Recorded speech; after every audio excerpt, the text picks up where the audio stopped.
Hello and welcome. My name is Dee Wallace, and I'm a senior fellow at the Economic Opportunities Program here at the Aspen Institute. We're so happy you're joining us here for this conversation today called Leading Change for Skills Champions Across the Workforce Ecosystem. Our conversation today is part of the Workforce Leadership Academy network, which brings together leaders from across the local workforce development ecosystem to learn together and work together to advance economic opportunity. Before we get started, a quick review of technology for today. All attendees are muted. Please use the Q&A button at the bottom of your screen to submit and upvote questions. Please use the chat to share your perspective, share resources, ideas, examples, and experiences related to today's topic. If you have any technical difficulties during the webinar, please message us in the chat or send us an email at eop.program@aspeninstitute.org. This event is being recorded and will be shared via email and posted on our website. And finally, closed captions are available for this discussion. Please click at the bottom of your screen the CC button in order to activate them. So let's get started. So Aspen Institute's Economic Opportunities Program has long recognized the power of cross-sector leadership to advance change. And our Workforce Leadership Academies have worked in more than 20 communities around the country to bring together cohorts of fellows across the workforce ecosystem, nonprofit organizations, for-profit organizations, industry intermediaries, public agencies that make up our entire circle of the workforce ecosystem. These leaders work at the intersection of personal leadership, of organizational practice, equity and inclusion, and systems change in order to open up doors to economic opportunity. In this past year, our fellows have been looking at the direction of opening up opportunity through a focus on skills-based talent development across our workforce ecosystems. Skills-based or skills-based talent approaches broaden the ways in which talent supply can meet business demand, often, for example, by removing degree requirements or adjusting job descriptions for new hires.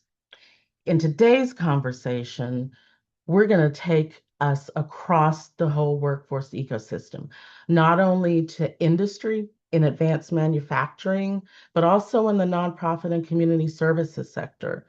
And not only for frontline workers, as the conversation is often held, but also in leadership roles. So I'm very pleased to invite two leaders who have championed these changes in their organizations and across their communities. Leah Palmer, who is the executive director for the Arizona Advanced Manufacturing Institute at the Maricopa County Community College District, and Tiffany Mangum, executive director at the Beyond Housing Foundation of Fresno Housing in California. Thank you both. We're so pleased that you are willing to be here and share with us today. To get us started, would you please introduce yourselves and share your background and current roles? Let's start with you, Leah. Great. Thank you. Thank you for the opportunity to share and learn today. I have a unique background. I was early adopter of living in Arizona upon getting my master's degree and recognized that there were trends that I was seeing happen in my life, which was my first job here in Arizona was an organization called WOW, WOW, Women Off Welfare, where it was all about removing barriers and helping women find a pathway for them and their children. My second opportunity was public policy, which on the other end of the spectrum was how to fix things and how to manage those pieces of workforce policy. with that, Mesa Community College, which was one of the colleges of Maricopa, I was the director for workforce development. And from that led to being part of the heart of Maricopa with Arizona Advanced Manufacturing Institute, where all of those pieces of the ecosystem that are in manufacturing, be it LG or be it semiconductor, uh, electric vehicles, all of that comes under the umbrella of the work that I am privileged to do. Thank you for joining us. Tiffany? Wonderful. Hello, everybody. My name is Tiffany Mangum, Beyond Housing Foundation and Fresno Housing, exactly. I am the executive director of Beyond Housing Foundation, the nonprofit partner and affiliate with Fresno Housing, and I have a dual role as the executive director, but also I oversee strategic initiatives and partnerships for the Housing Authority. So myself and my team are responsible for developing new relationships and bringing in resources for our nonprofit work. And so very proud of that work. I am Fresno, as I mentioned, I'm in Fresno, California, born and raised. Shout out to all my West Coasters out there. I am a proud Aspen fellow, and I am just grateful to be here working particularly with low income communities, underserved communities on the kind of overarching goal and aspirations of economic mobility, both in education and in workforce. And I am just proud to be here and share our experience. Thank you for having me. Thank you for being here. And we're proud that you chose to be an Aspen Fellow. Tiffany is a 2025 alumnus of the Fresno Workforce Leadership Academy, and Leah is a 2018 alum of the Phoenix Workforce Leadership Academy. So we're so honored to continue to be able to work with you both. Thank you. So, Leah, let's get started with you looking at getting in the door in advanced manufacturing. Tell us about how you have been looking beyond the traditional constructs for connecting workers and industry in this field, particularly for women. Tell us about your work in the semiconductor industry in Arizona. Thank you. This is an area that I have tremendous passion for. Um, the the opportunity for someone to know even what is inside the semiconductor fabs and ecosystem is really unimaginable. It is very hard to tell someone what semiconductor is because it's just big cement buildings and for good reason, for proprietary reasons and for safety reasons and for, program reasons. But the interesting part about being in this semiconductor world is that it was an unanticipated wave of what was norm with your basic, Intels and other programs that are other industry partners. But with what we were seeing is that people didn't know how to get in the door or even to see that with this wave there was going to be opportunity because they didn't even know what the opportunity looked like or would require. And so we had our hands full with learning how to pivot so that we could communicate and help with some of these things. I'd like to share a few pieces of that puzzle.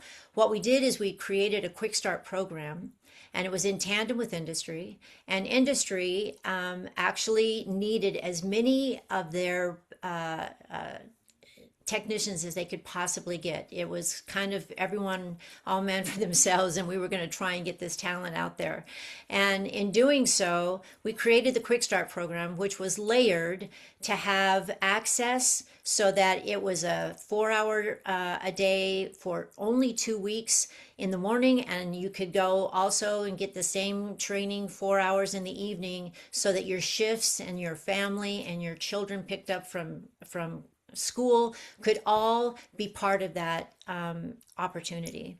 And by doing that, we created a new model. And the model was stackable so that we could actually continue to build programs on top of that. that allows somebody to get to a higher job.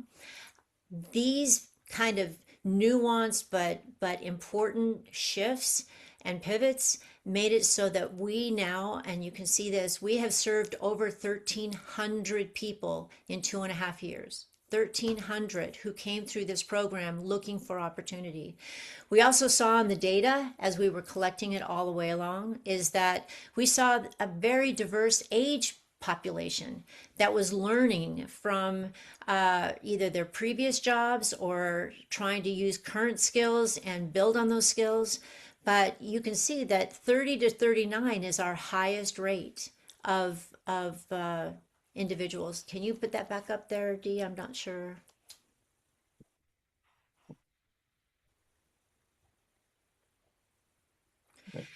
We also have an unprecedented access to the Latino community that typically has not been our largest population in going to college. We have females ratios in this training of 32%, which is far above what the norm is in the female, and the male you can see stays pretty steady. But the one that's most important in the work that we're doing is the first generation college goer. It is 55% of all of those 1,300 people that have decided that they think they can go to college. And what we do is we make sure that their tuition is paid upon successful completion. There's badging and there's certifications that allow them to keep their resume current and a kickstart. So what I'm basically sharing is that the demographics and the semiconductor quick start program became a model that helps other people have access and opportunity. Thank you. That is showing meaningful change in particularly in populations and in race and gender outcomes. Could you home in a little bit and talk a little bit more about your program design and the innovation in terms of scheduling and elements of that that made it more open to women and men who are managing families? Mm-hmm. Well, and even individuals over 50, they Mm, wanted a new life. They wanted a new uh, uh, focus and a new opportunity to continue to feel like they were relevant. Uh, what what the Quick Start program really did is it was a game changer. The college enrollments alone were historic in those spaces. But the other piece of it is that you can't see inside a fab, and so they had to go through processes in this program where they were wearing bunny suits so that they could see if they were claustrophobic or had any issues with that kind of PPE wear. We were seeing model-based problem solving where they had to work as a team and actually work on some equipment and share and document, which it isn't an isolated experience in a chair. You're actually active. They had to wear gloves and do tooling so that they could actually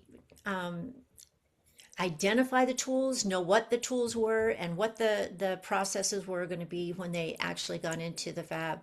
So the training itself wasn't about just awareness, it was really about skill build and that they could actually come up with opportunity to get into an entry level job. We also had opportunities for our Fresh Start program. Fresh Start is an all female program that has done a great job in growing and nurturing their population.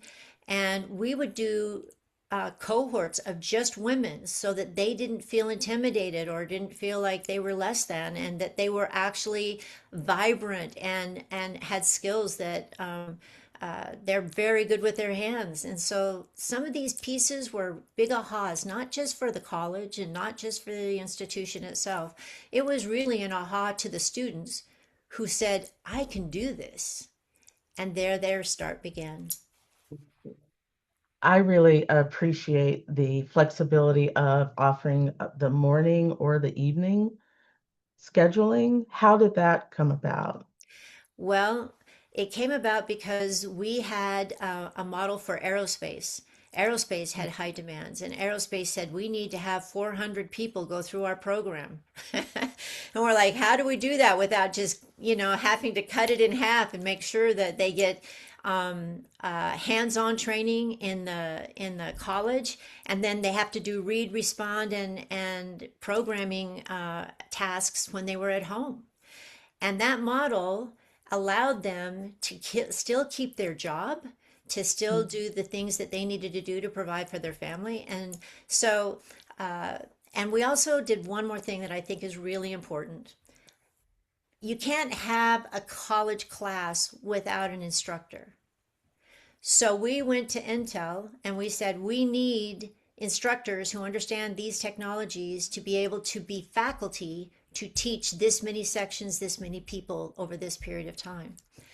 The beauty of that was, one, we had retirees coming out of the wall because they wanted to be part of this and they wanted to contribute all that they had learned over the years and bring it to the classroom. And that made it a beautiful ecosystem for them to be able to tell their stories to the students, the why, the how. And we had 140 individuals apply to be a faculty for that program. Mm, So now we're spreading the wealth and giving other opportunities to other faculty. But unless you have all the tools in your toolbox, something is not going to work. And what this model taught us is there's opportunity and ways to make it work. Thank you. And that is so often a limiting factor Very much in so. sector training is the availability of people to train with the experience. So that's a really, really interesting model and approach. So in terms of getting new folks into industry and getting them in the door in advanced manufacturing, we do often focus when you're having conversations about the skills and the talent pipeline. We often focus on frontline workers in private sector industries, right? Getting people in the door for manufacturing and other industries. But it's important for those of us who are across that whole broad spectrum of the workforce ecosystem to also be having these conversations, whether we're intermediaries or public agencies or nonprofit organizations. And Tiffany, your organization tackled this at the leadership level as well, right? Could you tell us what prompted Beyond Housing and Fresno Housing to look beyond just the front door in your efforts? Um, yeah, let me tell a little bit of our story. So we are a very different place to be and to work these days, as opposed to just maybe 3 to 4 years ago. And that is due to some very rich and hard and internal work that we kind of put on ourselves. But we wanted to. It was a the dichotomy was looking at who we were at that time versus who we wanted to be as an organization, as a community partner and institution, and as even a national affordable housing provider and developer. So we took a hard look at ourselves. Currently, our current culture survey, we do a culture survey every year with staff, notes that over 90% of our staff voted that they are extremely satisfied or satisfied with their current job experience within our agency. Now, how did we get there? Again, taking a hard look at who we were versus who we wanted to be. Just in 2022, 2021, morale was down, customer service was down. We lost good talent and leadership. Um, Between now and then, currently, actually, there's less than 30% of our leadership still here that was here just 4 or 5 years ago. So there was somewhat of a mass exodus. Um, and we'll talk a little bit about what that meant and what that looked like. But internally, we had this issue of, wait a minute, we thought and we assumed that we were just this incredible organization to be at, had incredible talent that was slowly leaving, but why? So we launched an internal audit and yielded some really tough results. Um, and the communication, we hear what you're saying, but what you're not saying. Yeah. People just didn't feel valued. Some left because there was no value placed in their experience or their ability to function within the organization. We had really a culture that wasn't very inclusive and supportive, a leadership culture that wasn't very supportive of one another and our staff. So we did an audit. We've got these results. We are very intentional about how to respond to those things. We hired a chief diversity officer. I will tell you truthfully, our entire leadership team was not on board. But ultimately, what we did is we ultimately were all held accountable for how our internal culture and performance and ultimately our outcomes really landed. We were very intentional about ensuring equity at every level across the board. And we also wanted a renewed relationship with our clients and with the families that we served, as well as, our community partners. And so we had to really show up differently in order for our clients and our residents and our community to show up differently. So we began really what we saw at the root level. And that was really a shift in our hiring practices and our systems that we had in place for how we attracted talent, how we kept our talent, and promoting our talent from within, which is something we didn't do a lot of.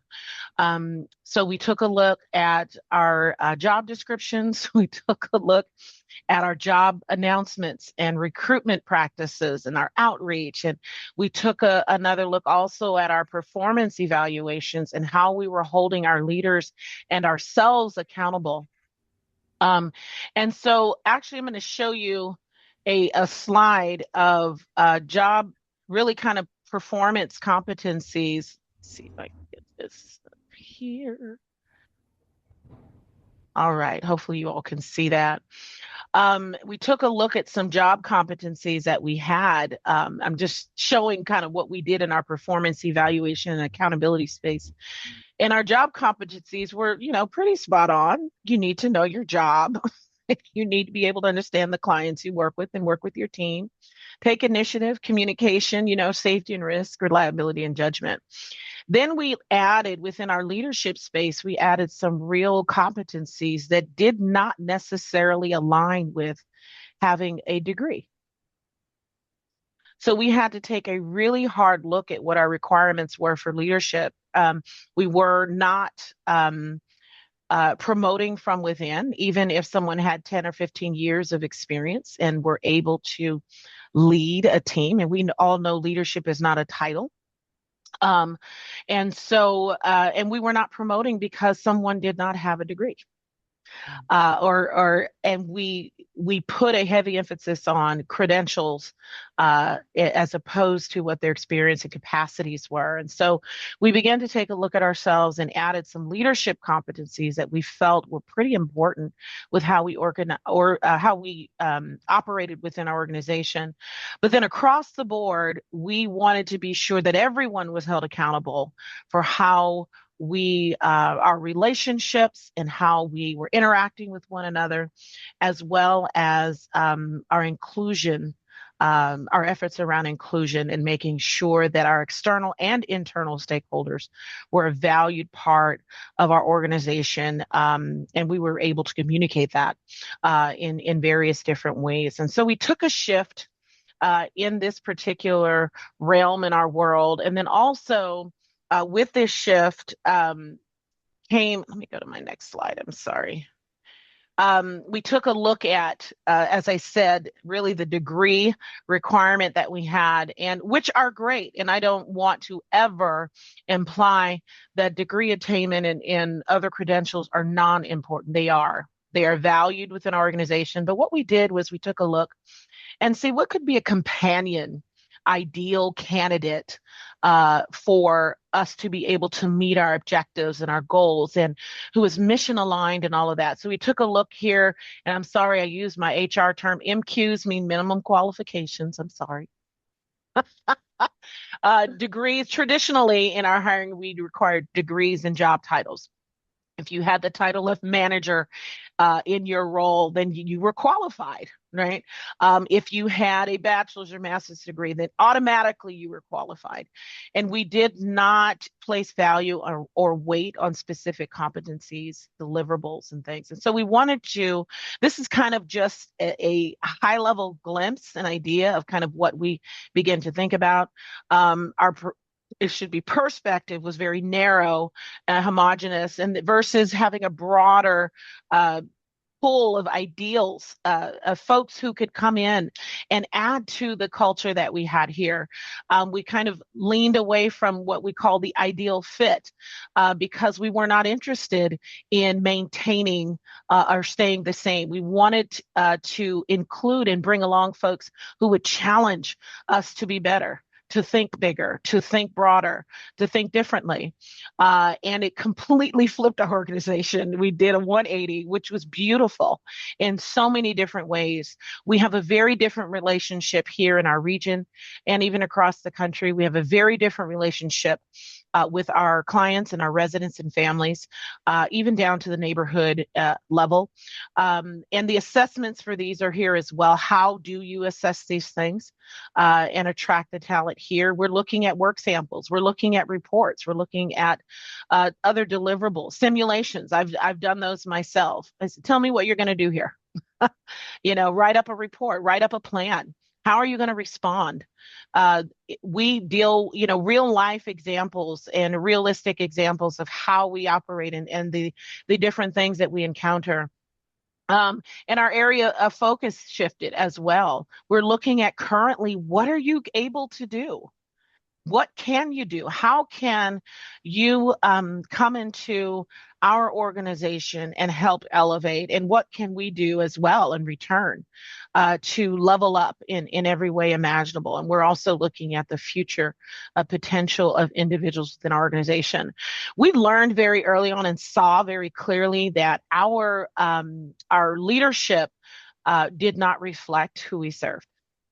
Our lived experience was not aligned. It wasn't valued by, you have families coming in every day who are living on the margins, and you had no connection to the realities of that on a day-to-day basis. And so with a shift in what we valued within our leadership, within our workforce, within our staff, and even our volunteers, we begin to see that shift and that change happen over time. And I will say again, it was not easy. It was not welcomed at every level, but it was intentional, and there was a real commitment to it. And so we definitely are proud of those outcomes and the things that we have today. And again, it's progress, not perfection, and that's what we aspire to do. And who we aspire to be every day is the organization that everyone would want to come work with or for, and value the people that we have here. I really, really applaud your bravery, right? And we're seeing comments in the chat too of appreciation for your candor and just the bravery to me of discarding that notion of the ideal fit because you want it to be something different just really, really lands with me so deeply. And that just seems so brave to me. You talked about seeing how the relationships are different in the community, across the country, et cetera, given the way that your leadership looks now. Could you give an example of what that looks like? What a different relationship means? Well, when I say a different relationship, we have a different response and a Mm, different engagement mm, all the way mhm, around with our residents. Earlier on, they were non-responsive. It was very transactional. mm, Now we are considered increasingly so a trusted and valued organization for our community and for our families that we serve and we're able to impact. Um, we have invited them into, we've hired several. I actually have someone on my staff now who actually lives in one of our housing at one of our housing sites. And it's invaluable the insight that they're able to give and what they bring to the work that we do every day. And I completely appreciate the Fresno housing and beyond housing of today, even more so than I did several years ago. Wow.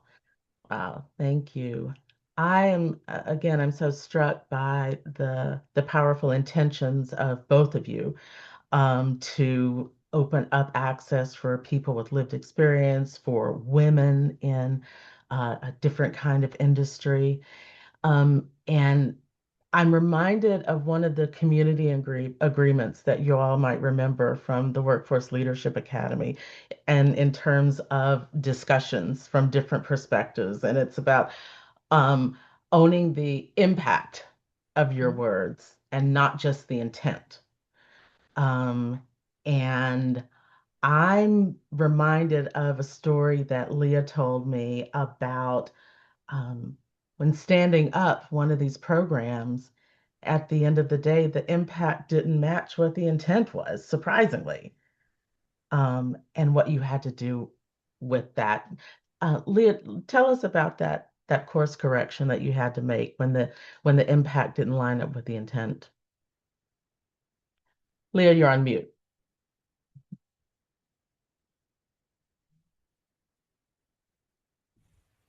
That's what I get for not wanting to sneeze when I'm on the camera. Thank you, because I think that some of the best lessons learned are when things didn't go just as planned, right? But at the same time, I think there is disconnects, and sometimes we can't see them. And even though we call it an ecosystem, as though it's a complete cycle, there are broken pieces along the way. And so what you're sharing or having me share is really how we discovered some of those gaps. And so when we were training all of these individuals in the early stage, uh, it was a matriculation that was to be uh, attract, bring them in and train them, and then put them out into a position of getting employment, and then from that, hopefully a long-term career. What ended up happening in our early iteration was that we had done the training. We had a tremendous and robust and talented group of people from all ages, as I had mentioned earlier. And then we had HR from one of the companies come in with their team and interview these individuals. And at the end of the interview, and everyone was so excited, we were told that none of the candidates qualified. And yet we had used the job descriptions to qualify them. So the question came, what was the dissonance? And the dissonance was that the HR department didn't get the same messaging as those who were developing the program. So it was just a disconnect. Now, to the students that were, looking for this to be their next leg, were devastated because they had done above and beyond excellent work and training. What we had to do, though, and what it was an aha that we needed to have the same conversations that we were having with our leadership with our HR. We needed HR to have the courtesy to have, what is it that you're doing different? What is it that isn't in our traditional job descriptions? Because this is new and not just an off the shelf job description that had been in play. So the growth from that was that the interviews were modified and the students were then put through the system again, and success because they all recognized where their strengths and what the possibilities were, and the demand that a lot of those skills were going to also be taken care of within the fab. So I think that communication is huge, that the segments of the operations that we work with need to be collaborative and informed. And that was really a great lesson learned by everybody that helped us pivot. Thank you for sharing that story. I really appreciate how much you appreciate that it's the lessons that we have to learn along the way and pivot without blame Mhm. um, in order to achieve the goals. Now, Tiffany, I think I saw your HR hat because you have a background in HR, nodding along the way with that, right? Definitely, definitely. Sorry about. Go ahead. I'm sorry. No, no, I saw your hat, you nodding. How did Fresno Housing go about affecting the change that you wanted to see? And did you run into those kinds of disconnects? We did. Um, what it was is we became more intentional and very direct when it came to holding leaders accountable at every level and across departments. I think our ability our across our organization, it was a little fragmented.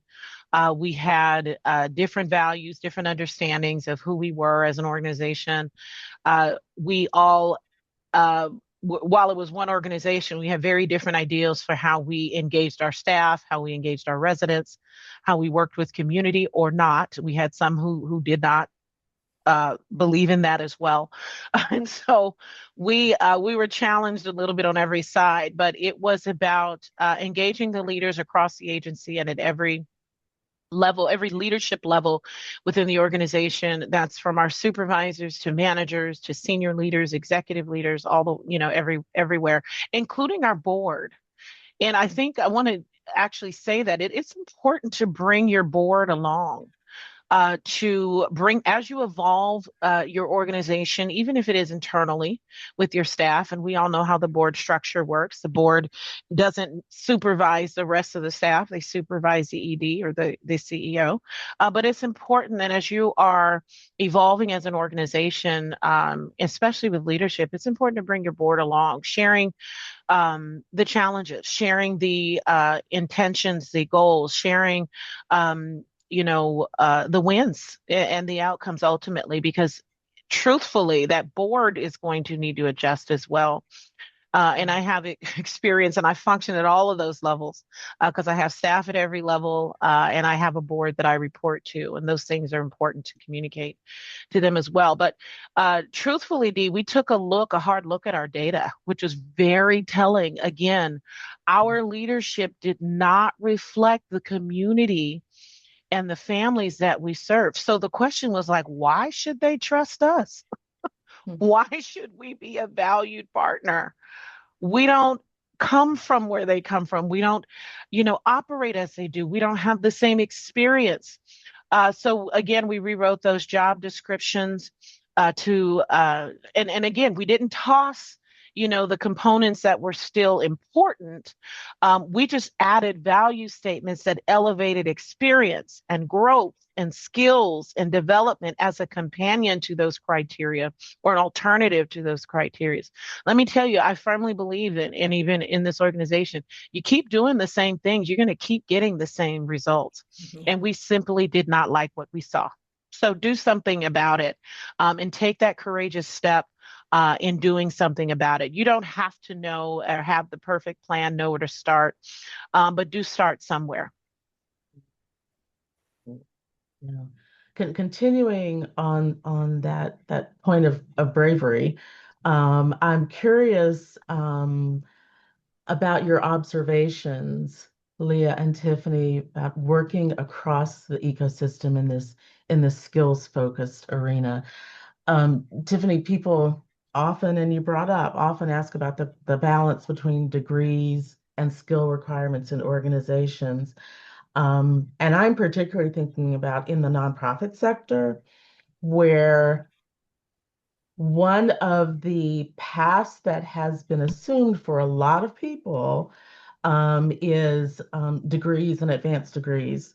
If I get my degree, that's going to remove some discrimination for me. Mhm. And that's going to be my guaranteed path to equity. Um, how are you balancing that conversation And one of the questions that came in the registration was, what's a tip to convince decision makers to continue skills-based qualifications? What would you say to those folks? Well, I'd say a few different things. Um, as far as leaders and decision makers, CEOs, CFOs, COOs, you've got to keep the focus on how skills based recruiting and hiring and talent development is really not so much about the right thing, it's the smart thing. And if you keep it focused on the business operations and the outcomes that you aspire to have and the culture you aspire to have and how you position yourself in your industry and in your community, they're going to follow along on that particular spectrum. But also make the case. Traditional credentials and degrees. I mean, I have a couple. So let me back up there. I do have a couple myself. They they yield a modest assumption that I'm able to do the job, but there's no guarantee.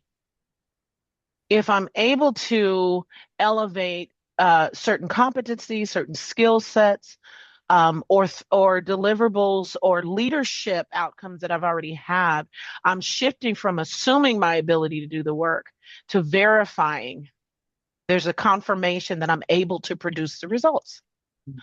And I'm going to go back to data as well. There's just proof in this strategy around skills-based talent development and recruitment. There's data that shows that expanding to skills and not just credentialed candidates can fill positions faster, meaning you'll reduce the stress in your team, your efficiency will be pretty stable. And then also, there's data that shows that skills-based workers are 5 times more likely to be very high performers. So there's some value in it, right? And you can make the case and the value a proposition there. You want to include also community and ensure they're a part of your organization in some facet. Ideally, your workforce. They are contributing to the mission. They are helping the bottom line and contributing to that. And your organization hopefully can ideally reflect the community around you. But also another tip I would say is, propose a pilot. Pick a department, pick a set of positions. Maybe you start with some project coordinators or project managers, or start with a set of positions and recruit and build from within. I internally, one of the other things that we did was we started a management academy for existing staff and supervisors. Anticipate and look forward to their leadership growth and development and advancement within your culture.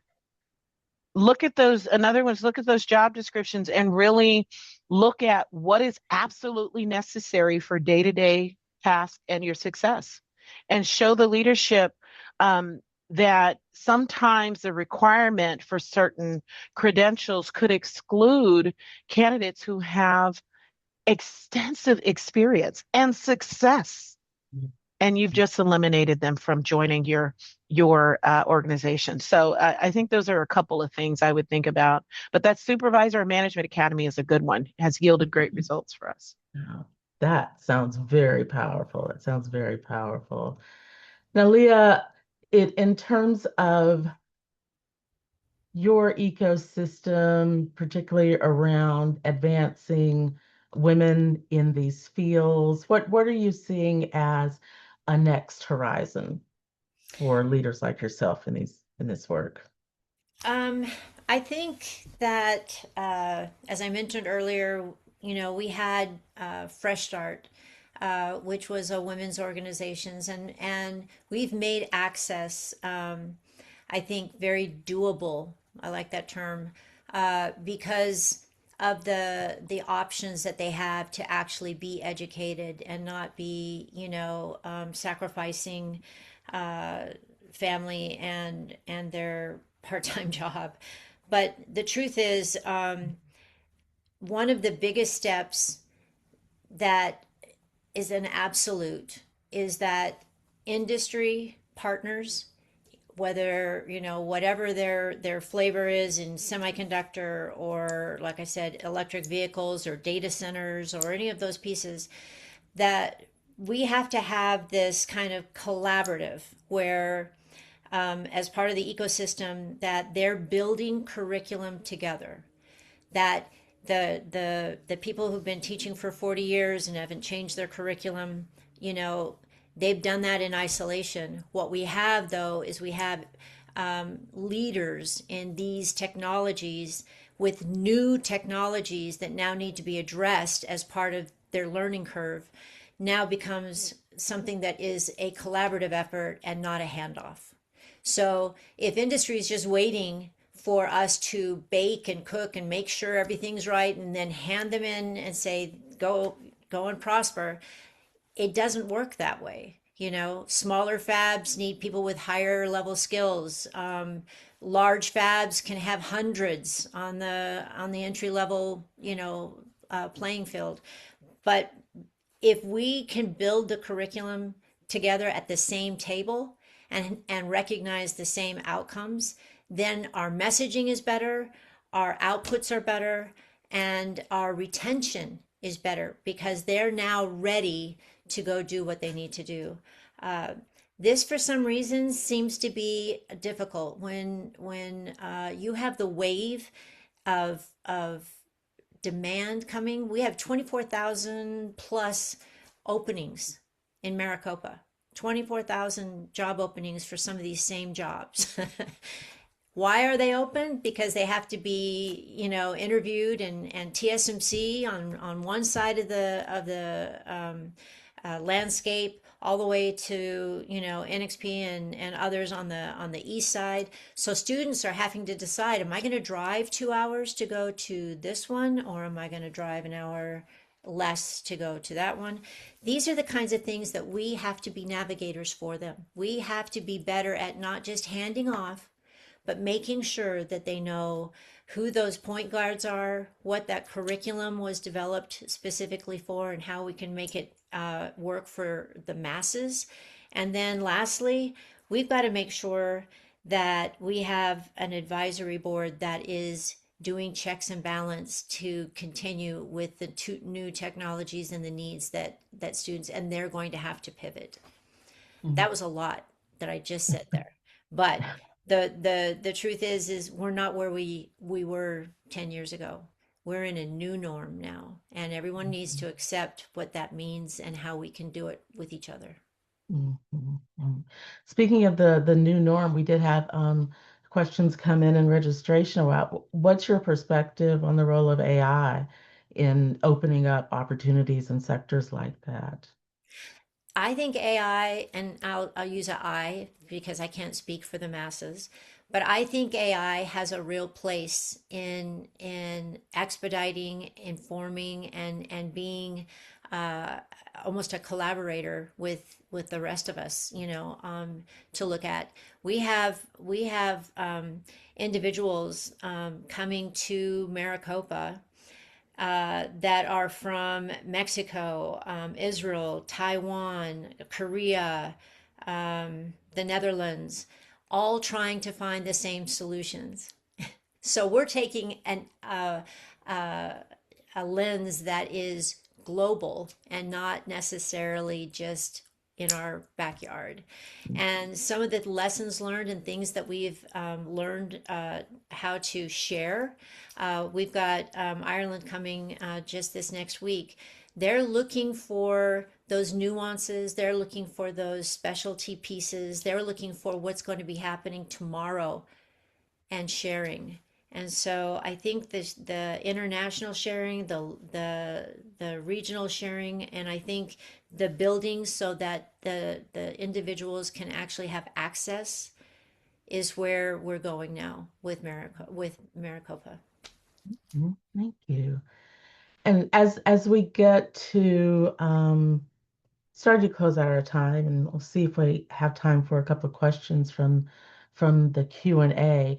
Leah, I would love to turn this to your perspective as a leader yourself, personally, in this work as you have been innovating in this field for women, and championing what can make a difference for opening up opportunity.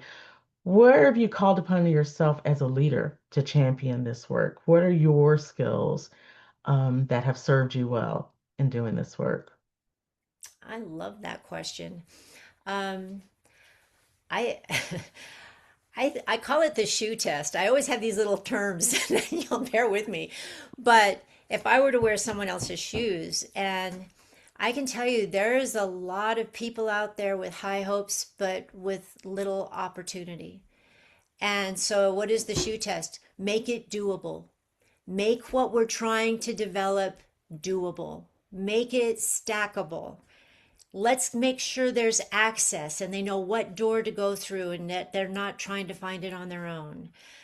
Let's have validating certifications that say, yes, I did. I accomplished this, and here's my proof. And resourcing. Uh, we've got to find ways to help resource so that students can come through the door and be part of it. You can't run a class at noon and have a full classroom. You've got to figure out how do you resource this that makes a sense to the people who are going to come in. We have had a huge surge of new, like I said, first generation college goers. Why are they coming? Because we did it differently. We put the shoe test on. What is it that they need to be able to participate? And I think everybody needs to do that test when they're going to be a leader. I really appreciate your perspective in that way. And you're reflecting something that I see so often in leaders across our communities, where the mission is so central to what they're about that they don't even acknowledge their own leadership skills and their own leadership practices and perspectives, or brag about themselves in terms of what they have brought to the table to accomplish. Am I hearing you in your comments in saying that one of the leadership skills that have really served you well is that you really value seeing the perspective of others? Yep. And not everybody has that. So thank you for sharing. Thank you for sharing that leadership practice. Tiffany, closing with you. What have you called upon in yourself as a leader to champion this kind of positive change? Oh my word. The value of my own experience, lived experience that I can bring to this Mm, work.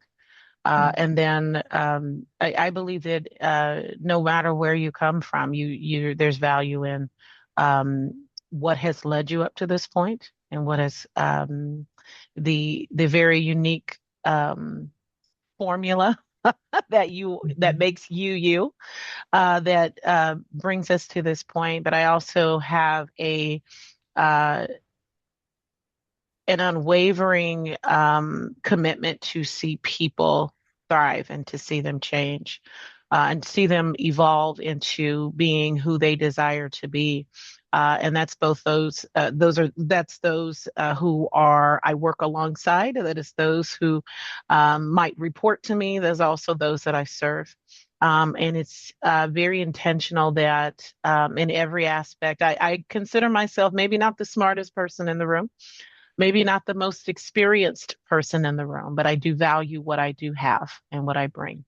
But mm, I also value that in others and believe that we can collaborate and work together to meet the mission. And our mission is centered around people and seeing them thrive and meet their goals and aspirations. And so everything about me is centered around people and making sure that myself and others are able to contribute what we do have and what we do bring to further our work and our impact in community. mm. Thank you for sharing that. Thank you for sharing that.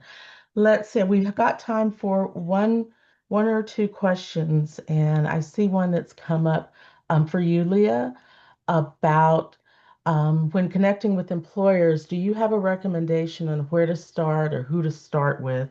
Is it most impactful starting with HR, with hiring managers, with line staff? What would I you? tend to look at kind of the job roles, the multiple job roles that are there, and asking how can we train, how can we help these individuals be groomed so that they can fit that opportunity. It's also an ask from industry to say, can you make your opportunities more viable for the landscape that we're in? You know, for Arizona, as I mentioned, with over 24,000 jobs open on the books, we've got to get we've got to get our industry to be part of the solution, and they're doing that. I have a meeting in about 3 weeks where a combination of TSMC and Amcor and Intel and NXP and all of these other companies, large and small, are coming to see what can you help us with. And when somebody reaches those points, we can say, here's what we can contribute. And part of that contribution is making sure we're in alignment, but also making sure that that they're being part of the solution. And part of that solution is that we're going to take you the second leg where we're going to train you while you're earning and learning. We're going to continue to train you. That's that's like gold to an individual who wants to grow in an ecosystem like that. So that's our goal, and everybody's at the table. Mm, Thank you. Thank you for that. And one more question that had come in as well is, and I think, Tiffany, you have a unique perspective coming from the nonprofit sector and community services sector, which is often a challenge in this sector. What role do you see, and are you able to offer family forward benefits as an opportunity to retain and recruit talent? Family forward benefits like childcare or paid family leave and those kinds of things. So yeah, that's all part of our benefits package. But matter of fact, that's the law here in California. But we are very again people centered, and we know that people have lives, people have families. I'll speak for myself. Uh, we are able, and the way our organization is structured and the way we function is, family is of the we serve families. They're our number one customer. So it's important for us to be able to understand the culture, of family, and and the understanding that families need us. And so we're flexible in that regard. And I think a lot of that also depends on the leadership, on the specific leader that you are particularly working with. But I will say that across our agency, our intention and our goal is to make sure that we support not just the families that live in our housing, but also the families that we carry with us every single day. Thank you. And Tiffany, one more question from you. There's some Yeah. curiosity about your management academy within your Yeah. organization. Could you say a little bit more about that, about the topics covered and how it works? Oh, so yeah, we're our management academy is about a 6 to 8 week program, of course, for non-managers, folks who are aspiring to be leaders, and we have various different leadership topics about how to supervise people, how to conflict management and conflict resolution, managing resources, building talent and leadership, and what that looks like. So different management topics and leadership topics, and we have them in cohorts. We have about 3 throughout the year because it is a demand on our time and resources and expertise, all of that. And we bring in guest speakers as well, but they do get a certificate at the end. People have to feel like they've accomplished something and they're celebrated. So we do have a little certificate at the end and a little reception. Our CEO, the CEO of Fresno Housing, comes in and congratulates them. But people need to feel valued, and like your organization is a place that they can grow. Yeah. Thank you. Thank you for Yeah. sharing that. And with that, we'll go ahead and close out. Thank you both, Leah Palmer and Tiffany Mangum, for joining us today, and so generously sharing your time and experience and insights. And thank you all who've attended today, for your participation and your continued commitment, no matter what, to increasing economic opportunity. And thank you to our wonderful comms team of Tony, Nora, and Francis for production of today's event. We hope we'll see you again soon. We have a couple of upcoming events that are probably of interest. On April 21st, we have Coming of Age, Good Jobs for Teens. So please join us for that. And also coming up on May 7th, Investing in Job Quality in the South. So we look forward to seeing you again soon, and thank you all.